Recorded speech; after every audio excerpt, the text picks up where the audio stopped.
You will have the opportunity to ask questions on the toolbar that should have appeared on your screen when you started this training. There is a chat window. If you would like to type in any question you have, I will field those to Vernon at the end of our training session. And Vernon, by the way, Vernon Smith is the one presenting from Safe-T-Works. He'll talk about the FMCSA Drug and Alcohol Clearinghouse, as well as himself and his company and what they do. So at this point, again, everyone is muted except for Vernon and myself. And I'm going to go ahead and turn the training session over to Vernon. So Vernon, go ahead and take it away.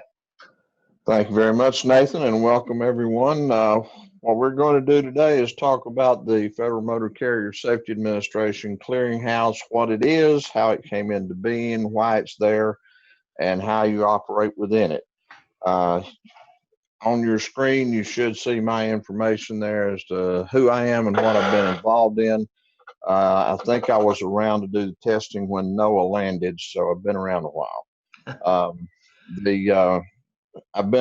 Was involved in transportation with schools, and in 1991, when the Omnibus Act was passed, we were implementing drug and alcohol testing, commercial driver licensing for school bus drivers, and transitioning from in the final stages of transitioning from student drivers to adult drivers. So if you feel like right now with the clearinghouse you have the deer in the headlights look, I've been there. At any rate, let's talk about what the clearinghouse is and how it came to be. First, we need to look at the history of the testing program. In 1991, when the Omnibus Act was passed, drug and alcohol testing became mandatory. Unfortunately, at the time, we didn't have some of the capabilities we have now. So its initial responsibility for handling of positive and refused tests rested solely with the employer. And that has remained in effect until the clearinghouse came into effect on January 6, 2020. Many of the employers handled positive and refused tests in the past by simply firing the driver, thus relieving themselves of any responsibility to fulfill return to duty and follow-up portions of the regulations, or they just ignored them and did not follow the return to duty and follow-up portions, and there really was no way to handle that because the employer was responsible for it. Many drivers figured out that they could fail a test and then they could move to another state, or sometimes just move to the company down the street, continue to get a job and continue to drive and bypass the return to duty and follow-up regulations that way. Many states required no reporting of results to anyone to have any effect on driver licensing. And that certainly was not the intent of the program, but that was the function at that point in time. Those of you who've been involved in this for a while know that getting previous employee safety performance history reports for your prospective employees has been difficult and often impossible. You may even be guilty of not wanting to send those reports. Employers who had not followed through on return to duty and follow-up were reluctant to report because they were going to have to report themselves. So the requests often just went ignored. And some employers were reluctant to provide the information, afraid that they were violating somebody's rights or something, which was not true, but that's unfortunately the way a lot of people looked at it. And some of them just, it piles up on the desk and they don't do it, and the 30 days pass and you still don't have the history and you didn't have any of that information. The clearinghouse is going to provide a part of that function as well. Now, the remedy for it, we know we had a problem. Well, some states now have reporting requirements, but there's still little enforcement on the state level. North Carolina, for example, you're required to report a failed drug screen or a refused test to the DMV, and they revoke the license for 30 days and tell them they got to go through return to duty and follow-up testing and leave it at that, more or less. They get the 30 days over, they do the return to duty test, and get their license back, and there's no further reporting to the DMV. Some states don't even have that much reporting. The clearinghouse came into being then to remove that responsibility for reporting the positive test and follow up to that individual from the employer to the medical review officer. The medical review officer now is the one who will report the positive or refused test directly to the clearinghouse, and that's a national database. So that's going to be available to anybody who has any interest in that employee, with certain restrictions, of course. And that takes that weight off of the employer. It also handles the situation where employers were not reporting it. Now they're going to have a responsibility to report because the medical review officer is reporting it, and the return to duty then falls back to the company. Now, if you do not allow drivers to return, you still have some responsibilities in that return to duty program until they get a job with someone else and they take over that responsibility. But that's not a big deal to worry about at this point. The clearinghouse does prohibit employers from using drivers who have adverse information in the clearinghouse. And let's understand, the clearinghouse is nothing but a database. It is going to be the repository of positive and refused drug test results only, and that started January 6th of this year.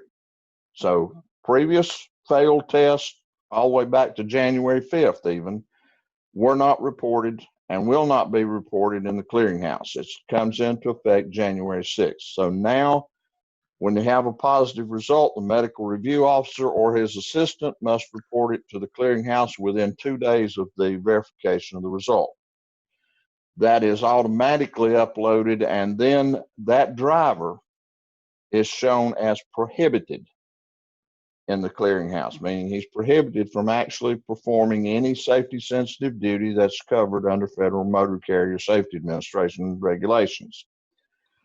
Therefore, that driver is prohibited. If you continue to use a prohibited driver, that becomes a matter of non-compliance, and it is a finable offense. And those offenses right now can run up to around $1,400 or so a day for up to 10 days for every violation. So this is a serious offense if you do use a driver that's been prohibited. That information that used to come from previous employer safety histories is going to come eventually through the clearinghouse. It's there now beginning January 6th. January 6th of 2023, there will be 3 full years of data that will be gathered. And at that point, you will not have to gather the previous drug and alcohol testing information on prospective employees from previous employers. You will then just consult the clearinghouse and get a review on that individual. Until January of 2023, you will have to do the previous employee safety performance histories as you have been doing on prospective employees, and you will need to do a query of the clearinghouse regarding that individual. The dual reporting will change in January 2023. The required reporting on the part of the MRO is expected to provide better statistics as far as the percentage of random tests that are failed, which may help to reduce the current random testing rate. You're aware right now we're testing at 50% again on random testing for drugs under FMCSA. That will be in effect for at least 3 years because it takes that long to gather a record to show that you can reduce it. But part of that will be in reducing the positive tests on randoms, and also to reduce the number of drivers that are involved in a return to duty program, get them back into employability, and help to reduce those statistics by encouraging them to have good behavior. Policing is basically the idea here, just keeping up with what happens with drivers, whether they have done the return to duty process, whether they've completed it, cleared their violation record, or where they still have an open violation in the clearinghouse. This will result, hopefully, in a reduction of the random testing rate eventually. Now, any FMCSA covered agency, in other words, anybody who operates commercial vehicles under Federal Motor Carrier Safety Administration must register as an employer with the clearinghouse. Now, January 6th was opening day. It was not a deadline. So if you haven't registered, you can register today without any penalty unless you've already had a violation of the requirements. Whereas if you've had a failed test and you've continued to use that driver without him going through the return to duty process, and that's discovered, then you could be in violation. Otherwise, lack of registration at this point is not going to be a penalizing offense. While there's no announced deadline, the deadline is actually the first date when you need to make access to the clearinghouse and make a query. For example, when you're going to hire a new driver. Any company who is found to have failed to register and make required use of the clearinghouse will eventually be found to be non-compliant, and again will be subject to fines for non-compliance. And most of this is going to be discovered in audits or in reviews. So a word to the wise here: if you haven't taken yet to register for the clearinghouse, please do so. Take care of that so that you're not hung out to dry. Now, I've been mentioning queries, and I'm sure a lot of you are saying, what in the world's a query? Well, there are two types of queries in the clearinghouse, and understand a query is nothing more than a question or a request. The two types of queries are the limited query, which is just a yes or no question. And the question is, does the clearinghouse contain any information relative to a driver, John Doe? Remember, the only information that's going to be in there is information on failed or refused drug or alcohol tests and whether they're in the return to duty process. Other than that, there's nothing there. So if John Doe has not failed a test since January 6th, he hasn't refused a test, then he's not going to have anything in the clearinghouse under his name. And you would get a report back on that limited query that says driver is not prohibited. End of story on that request. The limited query is required to be conducted on every driver that you have in your employ annually. That limited query, as long as the result is no, in other words, there's not prohibited, that's the end of story for that year for that driver, unless something happens later to fail a test or something. The full query, on the other hand, is a request for all of the information that exists in the clearinghouse relative to that particular driver.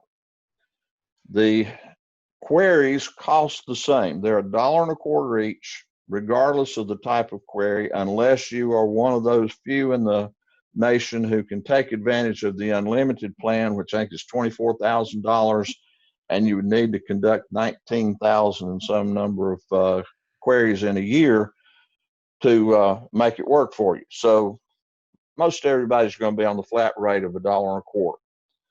Now, we advise, by the way, that when you are purchasing the query plan, you might want to look at these like the forever stamp.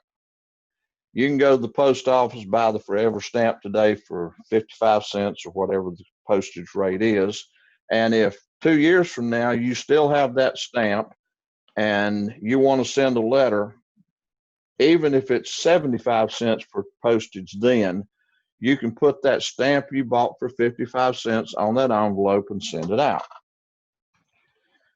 Queries cost $1.25 each today. And quite frankly, given past record, there is expectation that it will stay at $1.25 for a little while, but there's expectation it probably will change, and most expectation is it's not going to go down.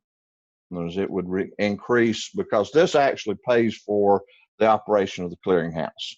These fees, the query fees do.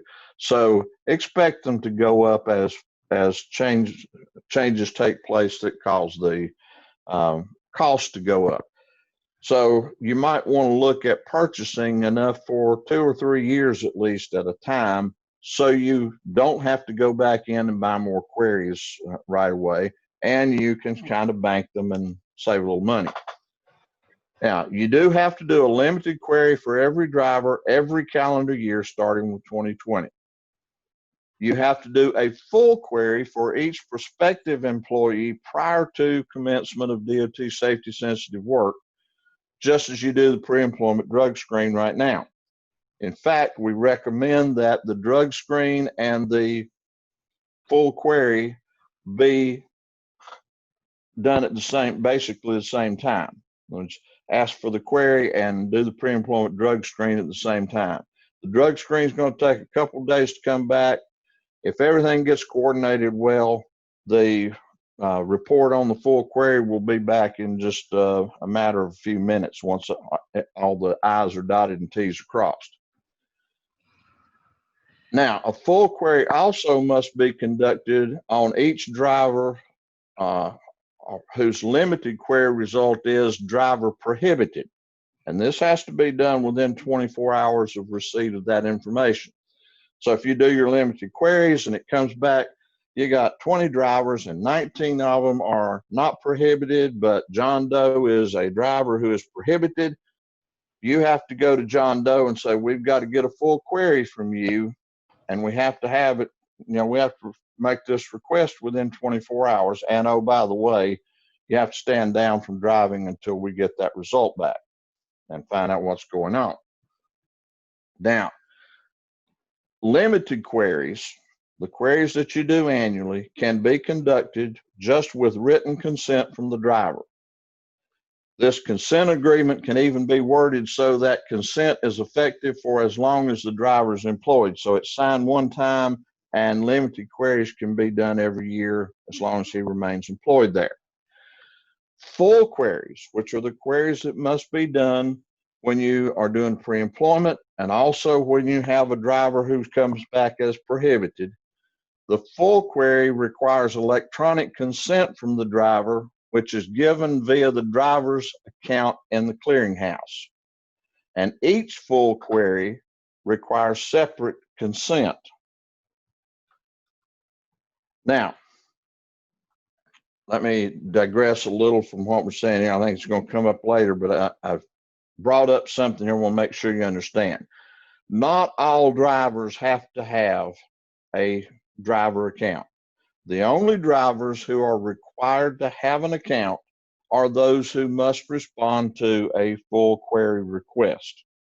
So part of the pre-employment process is having that driver set up an account so he can give consent for the request for the full query, so you can get the query and make him employable.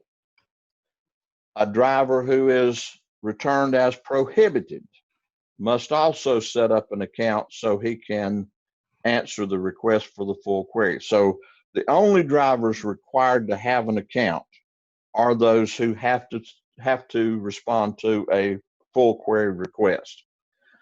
Your query reports will become part of the driver qualification file for those agencies that are required to maintain it. Otherwise, it's just a part of your record, so you can prove that you have done a query on each of your employees during each year.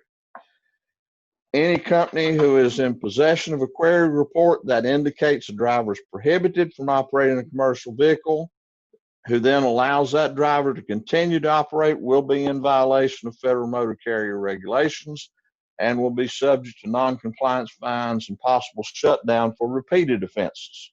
So this is a serious situation. You need to know the status of your drivers, and once you know it, you've got to act on it. You are required to make your drivers aware of the clearinghouse and its purpose, and you are to gather consent of all drivers for limited queries. As of January 6th, all federal agencies, federal motor carrier agencies are also required to start using the state of issue abbreviation and the CDL number as the ID number on all testing. Now, during this year, if you don't, if it hasn't been used, you may get a letter from your MRO or from your CTPA saying, hey, we got to get this fixed. We got to start using this because this will marry up the results in the clearinghouse with any results you get in your testing. So if you haven't already started doing that, when you order testing for your employees, you need to do so using the 2-letter abbreviation of the state and their CDL number. Now, all states are different on CDL numbers, believe me. North Carolina just recently started putting zeros in front of the numbers as placeholders for the future as the numbers will expand. Those zeros are not pertinent. You can leave those zeros off and it's still the same number, it'll match up. But you do need to be careful with other states, know about your driver license numbers so that you understand how they work when you're putting these together. Now, registration. All drivers are not required to register. Any driver may register an account if he wishes to do so. The advantages to having that is if you have a full query, you have to have a driver account and you have to give consent. And the way that works, by the way, is the query request goes in, the clearinghouse sends an email or a text, however they set up their account, to the driver saying you need to go to the clearinghouse and consent to a request from Ace Builder or whoever it is, and for a full query. And you go in, you give consent, and automatically then, once consent is given, the clearinghouse sends the full query report back to the employer. If there's a mismatch, that has to be something that you troubleshoot. Is there something wrong with the CDL number? Is there something wrong with the date of birth? What's wrong? Why is it not matching up? It's all pretty quick. It's all done electronically once they get it set up. The driver also can utilize his or her driver account to see what, if any, information is contained in the clearinghouse, but they can only see their own record. They can't go in and start searching other drivers' records. It's all private. So they have control of their driver account. I can't, as a CTPA for their company, you can't, as their employer, go in and look at their driver file unless they give you the login information, and you are then allowed to go in and see it. They control it, but they can use it to see if there's any information there. And then if they find that there's some information there that is erroneous, that's not really theirs, they can contest it in the clearinghouse. They can put in a request for this to be reviewed, and it's quite possible information is going to get into the wrong files because we're using the driver license information, commercial license information, and their date of birth basically as identification marks. If some of that information is incorrect, information that an MRO is putting in, for example, may go in the wrong file if he uses a wrong driver license number. That would be something they can go back to that MRO and say, okay, here's the information you put in. This person's contesting it. What's real? What's the actual information? And they can go in then and correct it. So there is a reason why a driver may want to file, but most of them are not going to want to set up an account unless they have to.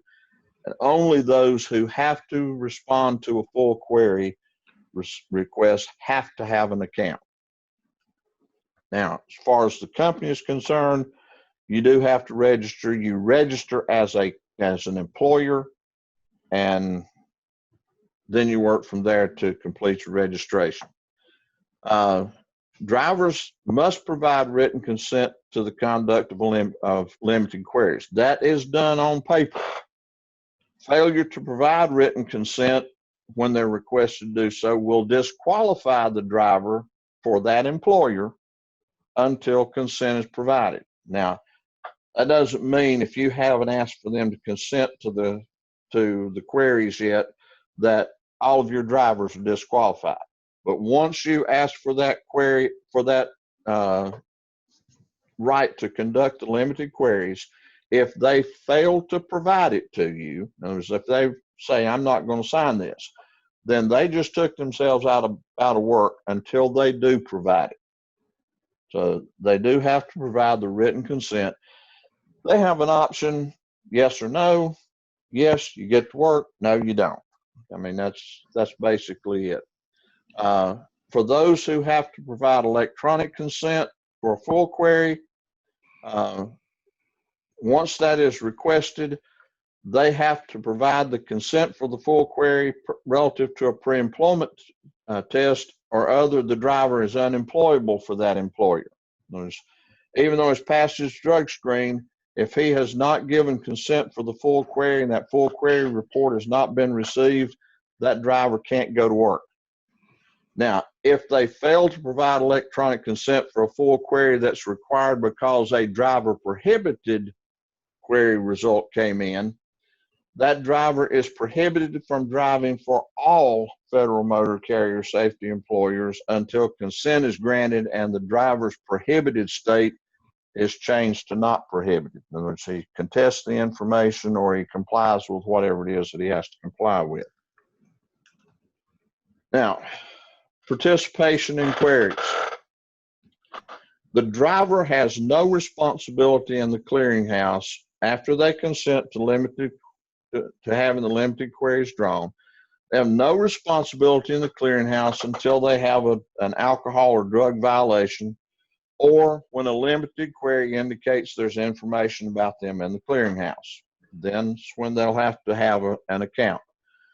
When they're informed of the need to conduct a full query, the driver must create a driver account if he doesn't have one already, and then grant electronic consent for the query. This is granted through the clearinghouse account. Each subsequent request for a full query will require them to go back and consent again. Now, as we said earlier, if he finds that the information in his account is erroneous, he can dispute it through the clearinghouse. He should go ahead and grant consent for the query, even though he's going to contest the information. It's kind of like the advice we give on drug testing. If you think you're being called for a test that you shouldn't be required to do, go ahead and take the test and then contest it. Because if you refuse the test, nobody's going to come back later and say, well, you refused it, but you had good grounds, so you're okay. You're probably going to say, well, you refused the test, that's the end of the story. Same thing here. Grant the consent for the query, then contest the information. Then the failure to grant consent would disqualify the driver until the consent's granted and the query is completed. And of course, then if they still have a driver prohibited, then at least they know what the information is that's the basis for that, and they can contest it if that's a possibility. Now, responsibility for return to duty and follow-up is the responsibility of the employer.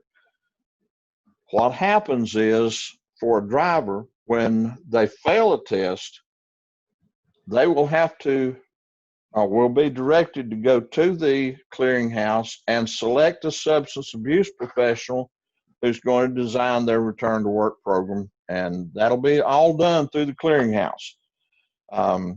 They go in and select. Now, you can recommend to your employees a particular substance abuse professional. You don't have to let them just go in and select one, because the clearinghouse does not break down where these substance abuse professionals are or anything like that. Just list them. So recommendations still will need to be made, so the by either the employer or the CTPA, so violators can find an SAP somewhere in their general area, because they are going to have to actually meet with them. And you know, you can help, your CTPA consortium third-party administrator can help to help you find SAPs, and then they can go in and select from the list that you provide from them. At least they have some information that way to do it. The reporting of return to duty and everything falls to the employer. Now, some employee of the company will serve as the administrator of the account. This should be somebody who has a pretty good understanding of motor carrier regulations, especially as they relate to the drug and alcohol testing program, and they should have some pretty good computer skills. The internal administrator can name assistants, but remains responsible for any information entered into the clearinghouse and any actions taken with that information. Responsibilities are the entry of violations, not test results, but violations like failing a alcohol test, refusing a test, that sort of thing. Administration of the return to duty process, which is the reporting of when they've passed their return to duty and then when they complete their program, and the proper execution of queries. Now, that administration of the return to duty can be passed off to another employer if they do their return to duty and then get a job with someone else and don't return for the previous employer, but it's there to be handled. It's not something that just goes away as it has in the past. You're also responsible for the proper execution of the queries. You can employ a consortium third-party administrator to handle your functions within the clearinghouse. The only thing actually that a CTPA cannot do is they cannot register you for the clearinghouse, and they cannot actually purchase your queries for you. Safe-T-Works is a CTPA. We cannot, in other words, buy the queries and then sell them back to you. You have to actually purchase them. So everybody's paying $1.25 for queries. There's no uptick on the prices there. We can charge for services. We cannot charge you for the queries.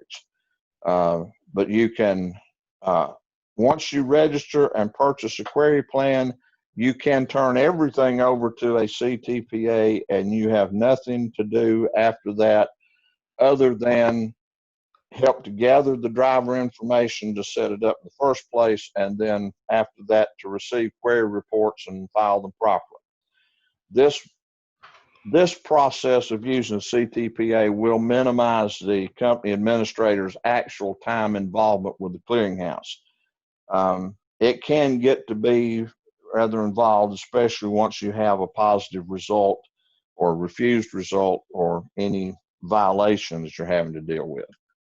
Now, not all drug and alcohol testing CTPAs offer administration of the clearinghouse, so understand that. You need to find a CTPA if you want one that will handle it for you. They need some experience with regulation beyond drug and alcohol testing. One that offers DOT compliance services is more likely to understand what's going on with the clearinghouse and how it operates, and can help you with handling the drug and alcohol testing part of it. The company administrator will always be involved with the clearinghouse, but a good CTPA administration will minimize their time involved, and they really only have to receive reports after you get everything set up initially and make requests for queries to be done on pre-employment situations. Now, Safe-T-Works does offer full clearinghouse administration for a nominal fee. Whether you choose to use a CTPA or administer the clearinghouse internally, remember, you are required to participate if you're under FMCSA. Failure to register or participate will become eventually a finable offense. And participation in the clearinghouse has already become an element of review in audits and initial reviews. So if you get an audit or you got something coming up, you can expect to hear from someone about your clearinghouse. Are you in? Have you gotten your queries done? You know, are you up to date? Let's look at some pre-employments, that sort of thing. So be aware, it is coming in reviews. With that, my presentation is pretty much ended. Be glad to field any questions that anyone has. All right, Vernon, thank you very much. That was some great information. We do have a couple questions that have already come through the chat window. If anyone else does want to submit theirs as well, please feel free to post them in the chat.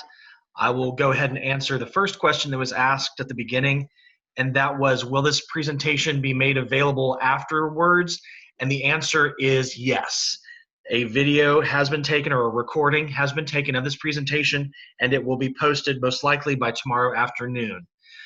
The first question for Vernon is, if a safety-sensitive CDL driver tests positive, can they continue to drive a lesser class vehicle in a non-safety sensitive capacity? Okay, that's a nice loaded question. All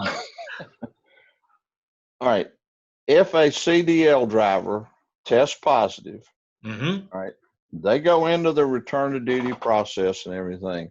Yes, they can drive a non-commercial vehicle in a non-safety sensitive capacity. Now, there is a category of drivers in that 10,001 up to 26,000 pounds. They are considered commercial drivers, but they don't have to have a CDL to drive those vehicles. They are not required then to be under testing for that particular operation. So yes, they could continue to drive. That might be a little bit dicey if they're going out of state. If they're local driving, they're probably going to be okay, but it could become a problem out of state because you're going to check on you if they're still, especially if they still have a CDL in their pocket. And in most states, the revocation of a CDL, if it takes place, is on paper. It doesn't actually remove the card from the pocket. So out of state, they could have a little bit of problem. Gotcha. All right, so we've got a couple more questions that came in. Do I have to make queries regarding leased drivers? The answer there is yes. Leased, occasional, temporary drivers, all are considered employees. If they have to have a CDL and you're using them, then yes, you do have to do the queries. You should do a pre-employment query on them if they are actually being leased to you for the first time. If they're leased from a leasing company, then you would just include them in your limited queries. Okay.